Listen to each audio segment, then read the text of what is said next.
It all went down on a regular school day. The sun was shining, the birds were chirping, and I was just chilling in my boring math class, trying to stay awake. But little did I know, things were about to take a turn for the worse. Suddenly, out of nowhere, the principal's voice echoed through the intercom. He sounded serious, like something really bad was going on. He told everyone to stay in their classrooms and lock the doors. Lockdown mode? We had practiced this a million times, but this time it felt different. Curiosity got the best of me, so I peeked through the window blinds, and that's when I saw it. There were teachers and staff running around like crazy, panic etched across their faces. It was as if they were hiding something from us, something they didn't want us to see. The tension in the air was so thick, you could cut it with a knife. I felt my heart racing, and my mind was filled with a million questions. What was happening? Was there a dangerous intruder? I couldn't help but imagine the worst-case scenarios. Minutes turned into hours, and the whole school was engulfed in an eerie silence. No laughter, no footsteps, just the sound of our own breaths. Everyone was on edge, whispering to each other, trying to make sense of the situation. And then, there it was again, a loud crash that echoed through the hallways. It sent shivers down my spine. I glanced at my classmates, and their terrified expressions mirrored my own. We were all in this together, trapped in a school that had become a maze of fear. As time dragged on, the darkness outside crept in, and the school transformed into a haunting labyrinth. It felt like we were being watched, like unseen eyes were following our every move. But there were no ghosts or supernatural stuff, just the palpable sense of danger lurking around every corner. Suddenly, the sound of footsteps broke the silence. They were heavy and ominous, growing louder with each passing second. Panic took hold of us, and we huddled together, trying to stay quiet and invisible. But the footsteps were getting closer, and we knew we couldn't hide forever. Then, out of the blue, the principal's voice boomed over the intercom again. He shouted for everyone to evacuate the school immediately.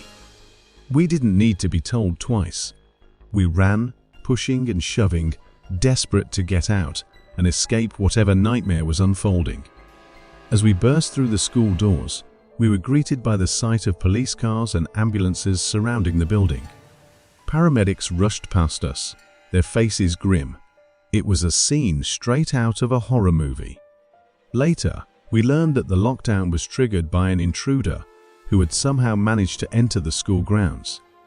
The person had a weapon, and the school staff did everything they could to keep us safe.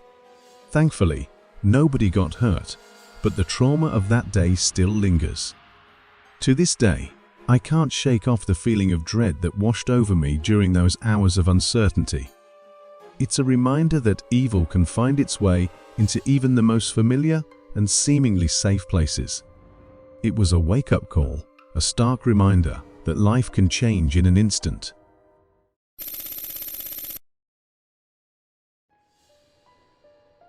I'm just minding my own business, sitting in class, pretending to pay attention to the teacher. It was a regular day, nothing out of the ordinary. But then, the intercom crackled to life, and the principal's voice boomed through the speakers. He said there was some kind of emergency, and we had to go into lockdown mode. At first, I thought it was just a drill, like those annoying fire drills we have to do every year. But something felt off.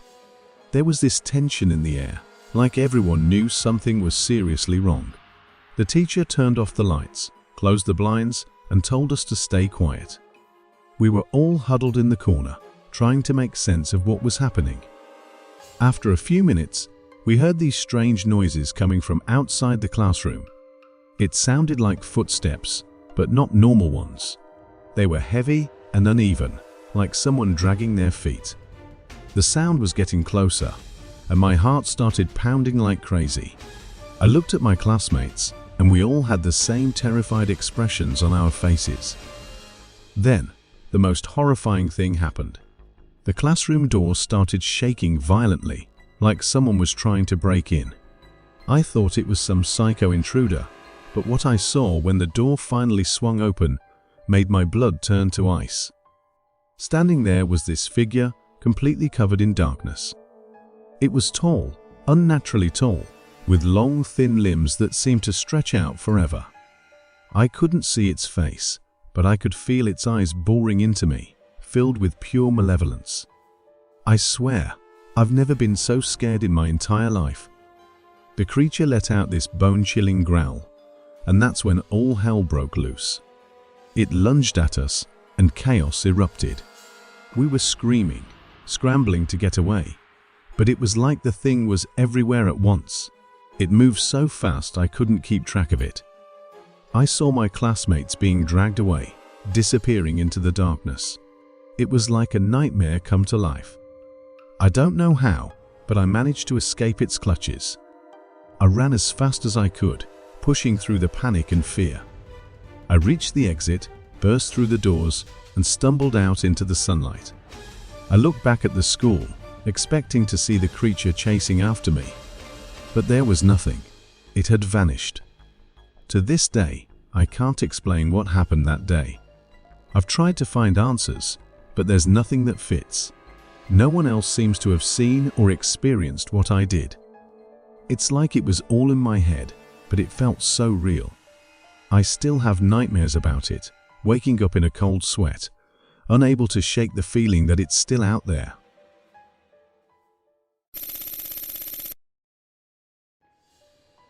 It was just an ordinary day at school. I was sitting in my class, trying my best to pay attention to the teacher's monotone voice. But then, out of nowhere, a loud bang echoed through the hallways. Everyone froze, their eyes darting around in confusion. I rushed to the window, peering out, and what I saw made my blood run cold. Police cars had surrounded our school, their lights flashing red and blue, casting an eerie glow on the building. It felt like a scene out of a movie, only this was real life. Teachers were frantically whispering among themselves, their faces pale with fear. I turned to my friend Dave and asked him what was going on, but even he had no idea. The uncertainty in the air was suffocating, like a thick fog rolling in. The intercom crackled to life, and the principal's voice came through, shaky and filled with tension. He told us that there had been reports of a dangerous intruder on the premises. My heart pounded in my chest as I listened, the reality sinking in. We were in lockdown. We were instructed to stay quiet and huddle in the corner of our classrooms. The lights were turned off, plunging the room into darkness. The only sound was the muffled sobs of some of my classmates and the pounding of my own heart. Time seemed to stand still as we waited, our senses heightened. Every creak of the building, every distant siren outside sent shivers down our spines. The tension was unbearable, and I could feel the fear spreading through the room like a contagious disease.